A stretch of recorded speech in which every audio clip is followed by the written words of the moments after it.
Hello again. My name is Colin. This is Chicago Reacts, and today I'm watching every single Warhammer 40k faction explained, part one. But this is the second part of my reacting to this part one video. It's quite long. It's about 50 minutes. So I'm splitting this up into three parts. This is part two.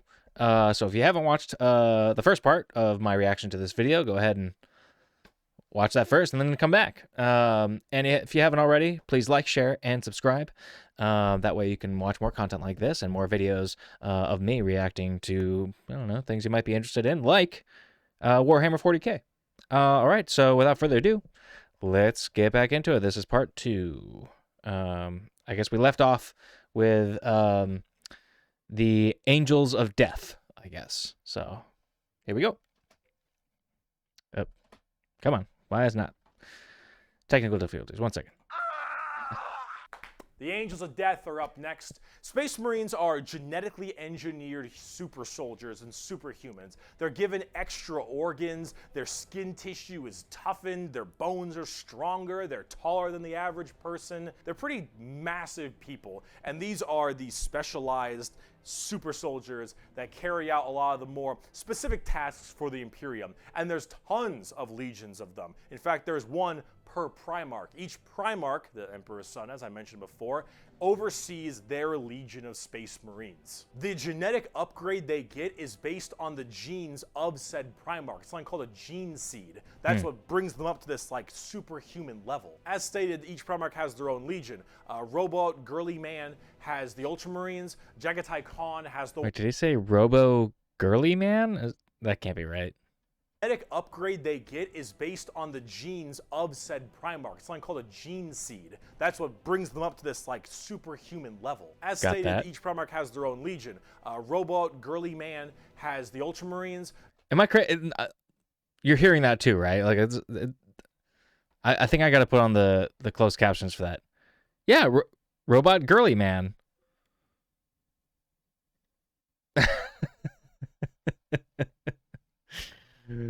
All right.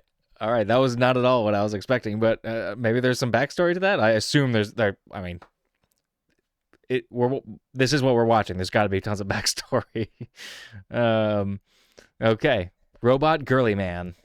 Let's learn more about Robot Girly Man. Jagatai Khan has the White Scars. Rogel Dorn has the Imperial Fists. Corvus Corax has the Raven Guard. And there's a whole bunch of other side sections that are also extremely interesting and have a little bit more of a twist on the average Space Marines, which we will discuss in a bit. Humorously enough, I don't have a whole lot to say about Space Marines. They're superhumanly fast. In fact, it's been said that nothing that large should move that quick. Shit, is that a bullet stuck in his head? Yikes. I guess the genetic enhancement toughened up his skin so it didn't go through. I guess semi-bulletproof. I think that's a bullet that's stuck in his skull or like a weirdly shaped wart or something. These men in power armor moving at blazing fast speeds. Their reflexes are faster, their skin is tougher. They are overall just extremely powerful soldiers. In fact, where they differ comes down to which Space Marine Legion we're talking about. For instance, the Ultramarines done by Robot Gilliman are the main blue boys, strong in almost every way. So is it not Robot Girly Man? Is it Gilliam? Is that what he was trying to say? Somebody... If it doesn't get explained or said properly later in the video, can somebody please write it down in the comments for me what this character's name actually is, if it's not Robot Girly Man? I do hope it is Robot Girly Man, though. Jack of all trades kind of group that are a little bit too strong, and that's a lore problem, but the White Scars by Jagatai Khan are all about speed freaks, go fast. We're talking attack bikes, we're talking land speeders. You want to go in quick, you want to hit them hard, you want them to be swarming around like buzzflies, buzz saws, with the speed of buzz saws. I relate to this guy very hard. Yeah, that's all I'll say. If you haven't gotten that so far, I feel like I have similar spacing out, trying to find the word that I'm thinking of or having trouble thinking of, and then just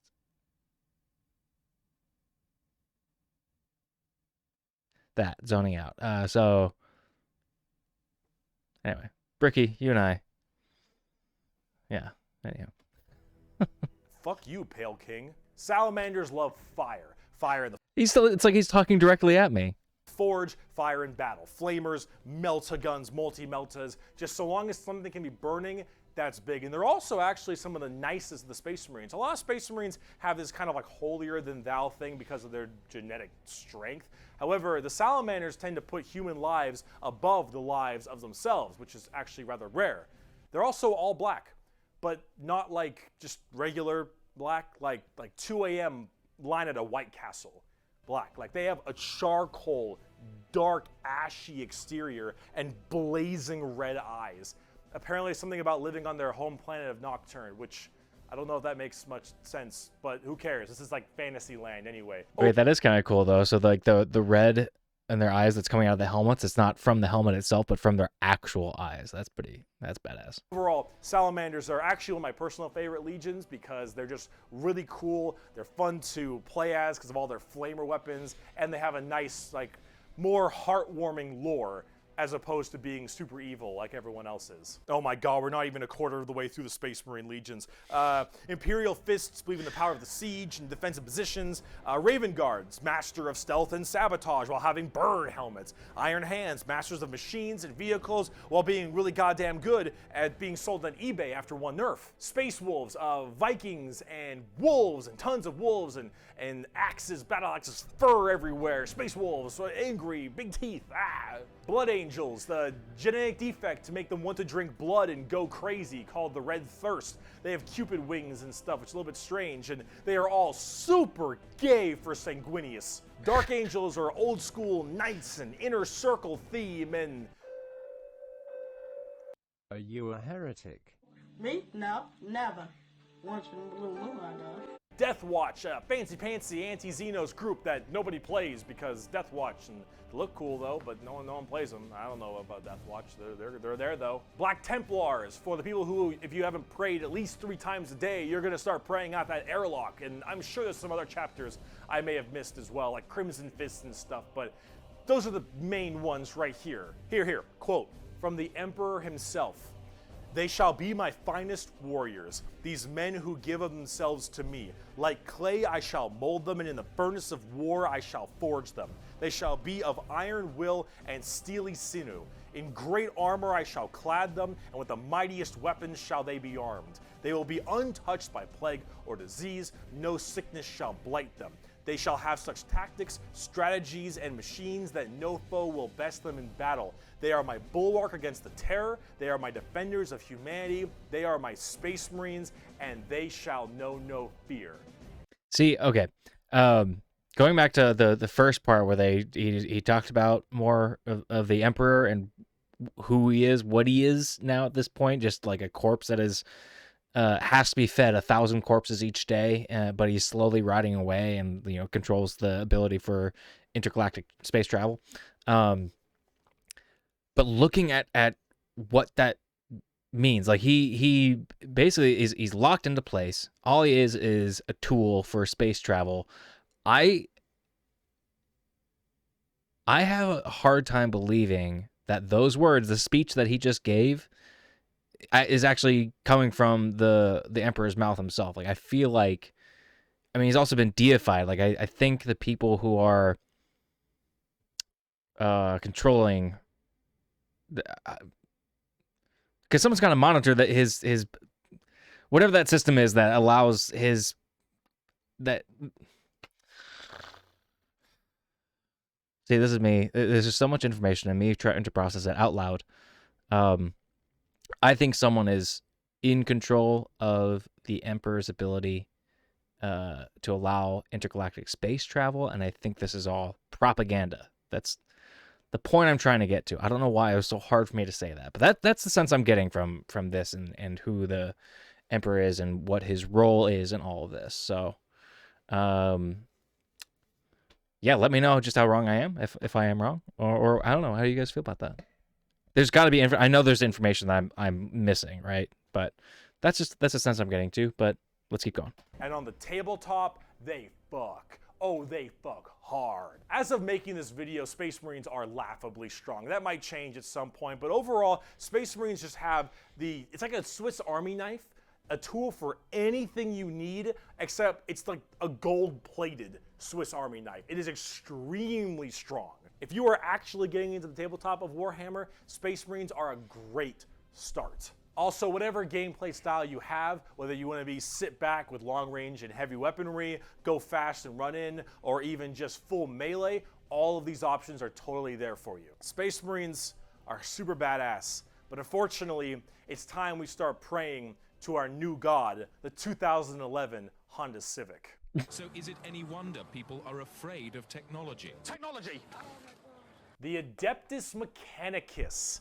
The Adeptus Mechanicus are a technophile cult on Mars.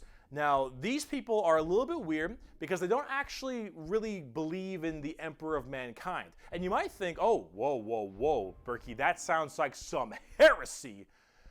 A little bit. They believe in the Emperor, they believe in his power, but they don't pray to him. They pray to something called the Omnissiah.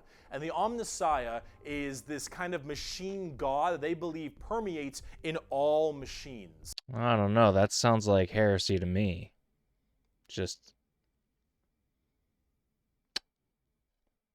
What do you think? Heresy or not? And if you think, well, wait a minute, they believe in a different god as well? That sounds like super heresy. Well, yes-ish, but they also make all your guns, and they make all your tanks, and they make everything that you have, so you can't really tell them to fuck off? Yeah, there's exceptions to every rule, right? You know, especially when the whole purpose of existence in this world is war.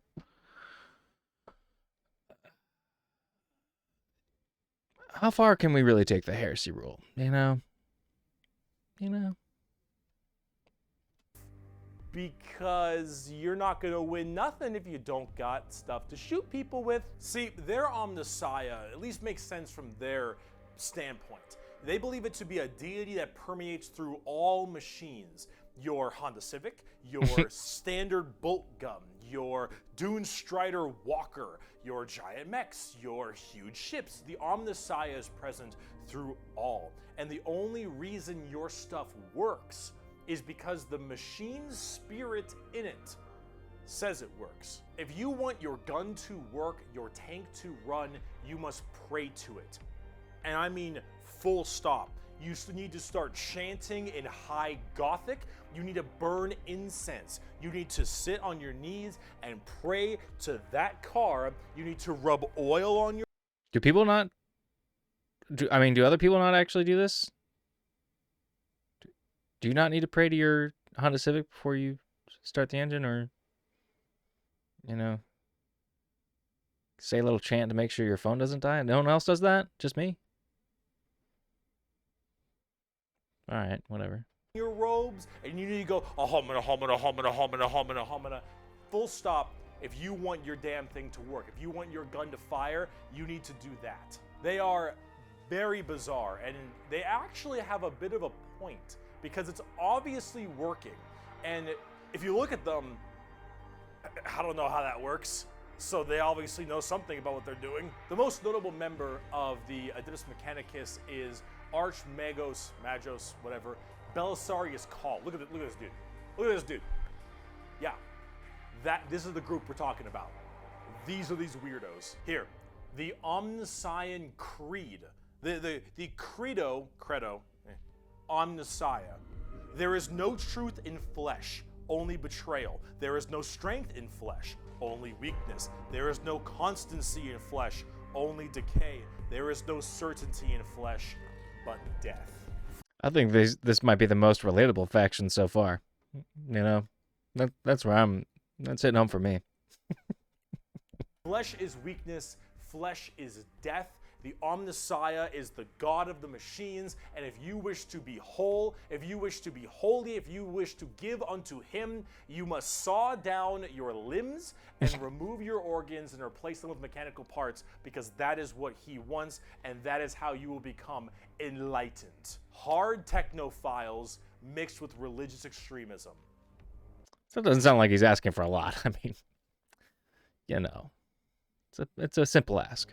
Adeptus Mechanicus. Now, for their army side of things, they are with the Scutari. Adeptus The Mechanicus. Scutari operate with very bizarre weaponry and lots of different kinds of vehicles, tanks, and different people in between. They're very weird, but they have extremely wacky and enjoyable, and in fact quite effective, both in the real game and in the lore, weaponry and gear. Overall, as an army on the tabletop, they're very weird and have a whole bunch of different shenanigans, but if you like kind of that quirky, wacky techno thing, I'd give them a pickup. Hell, they're so paranoid. I gotta keep going. They're so paranoid and crazy. These Dune Striders you see right here, one guy was able to make them work. One guy, and he died. And they're so scared they'll never work again that they keep them on and they never turn them off, and they run around in a circle the whole time until they need them, and then they corral it and they go into battle. Yep. The Adeptus Mechanicus. Now, if you want to talk about faith, though, let's talk about the Sisters of Battle. A simp has fallen for an e-girl in Lego City. The Sisters of Battle of the Adeptus Sororitas, if that's how I pronounce it correctly, is an all-female group of battle sisters going through the ecclesiarchy section of the Imperium. That is a cool building. I just want to point that out. Pause it for a second here. That is a really cool design. I see some, definitely like a Gothic cathedral architecture, but I was going to say Notre Dame, but just in general. Anyway, beautiful design. The ecclesiarchy is, of course, the church. This is, imagine a private army of the church, which is scary, and it is. The sisters are an extremely zealotous force, and they take this to a full extreme. Are those believe in zippers three on the main sides of their things: mouth? faith, martyrdom, and fire. Through the bolter, the flamer, and the melta, the Sisters of Battle are extremely potent at taking out chaos and heretics. Mainly heretics, because as they are a fighting section of the ecclesiarchy church, that's the big thing they want to kill. Any form of heretic will face the Emperor's justice through those three main weapons, the bolter, the flamer, and the melta, and they will do so with extreme prejudice. Literally. They are the closest things we have to nuns in space. And I'm talking hardcore nuns. They carry holy fire on their backs. They have holy books and sigils all across their armor. Their main battle tank is a fucking pipe organ missile launcher. They have small babies that they have removed their brain capacity to make them little servant cherubs to fly around and give them ammunition and shit. Epic. They drop churches from low orbit as mini drop pods onto battles. They drop churches into battles, and they blare war hymns and holy music from their frigates in low atmosphere and shower holy water across the battle. I'm really glad that the factions now are starting to get really over the top. Before, like the first few that we learned about in the last video were kind of just like general sort of dystopian sci-fi fascists, bad guys, just militaristic kind of thing. At least that's the general sense that I got. But here we're getting into like really quirky kind of shit. I don't know. I'm enjoying where this is going. These are the people you are dealing with, and they're fucking awesome. They can literally stave off demons on the tabletop because their faith is that strong. Remember the warp, the demons from the warp? Well, the warp also manifests in your mind. All of your emotions, negative and positive, go through the warp. It's the immaterium, the place of all things. So if you are that mentally fortified, that mentally strong, you can stave off horrifying demons. And all these girls, not a crack in that mental armor. Now, as much as a meme as they are, and as much as their models look a lot like Ongo Gabloglian, yeah, which I can't unsee anymore, I gotta say, I love their design.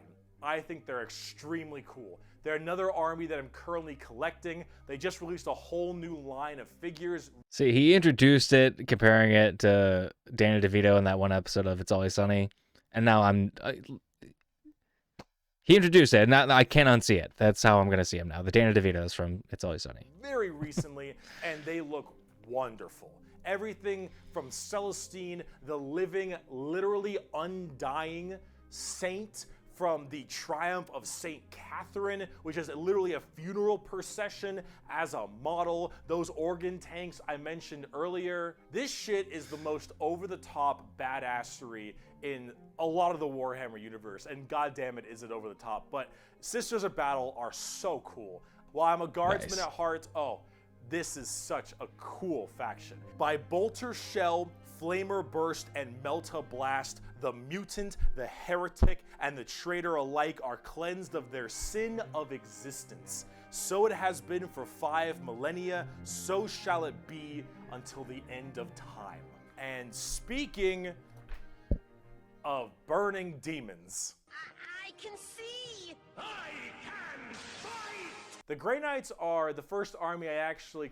Okay, I was just wanting to make sure I'm not running out of time. I think we're going to watch one more before I end this section here, but I just got to say, like, I think if I were to actually start playing this game, I'd have to play it with that last group, the Sisters of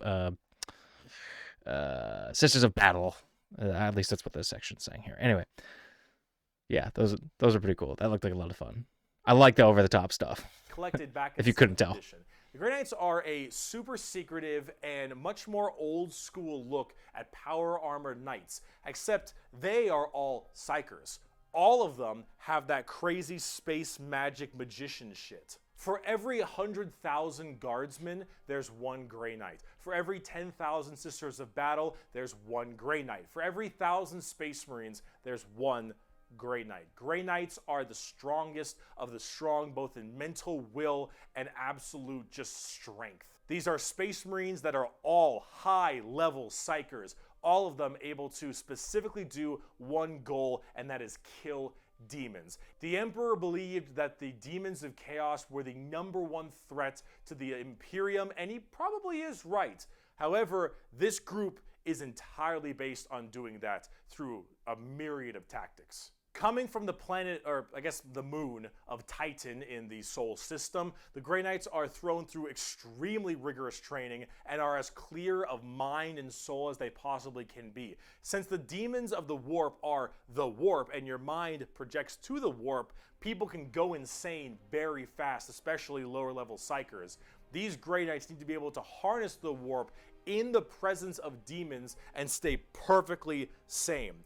One of their characters, one of my favorite characters, is named Castellan Crow. He has a demon blade, the black blade of Mahamahama, and he has to have it on him because it tempts everyone nearby, constantly beckoning them. Use my power, use my strength, suck my penis, whatever the possibility. And so he has to keep it on him all the time as this thing whispers to him consistently. And he has to stave it off forever, being alone in his chambers or on the battlefield, because anyone who gets too close to it might be tempted a little too hard. He is that pure of heart and mind, and all the characters in the Grey Knights are basically like that. The only issue is that Grey Knights have a scorched earth policy, more ways than one.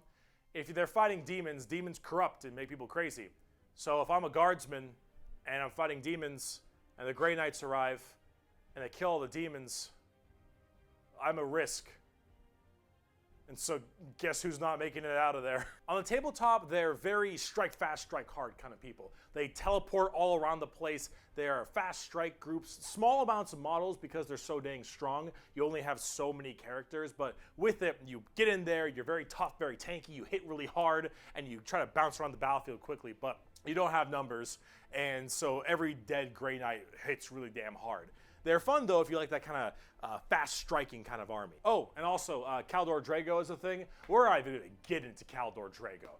All right, that is, oh my goodness gracious. I am the hammer. I am the mail about his fist. I am the spear in his hand. Though we are lost, I am the shield on his arm. I am the flight of his arrows. I am the hammer. I am the sword. I am the shield. I am a soldier at the battle at the end of time.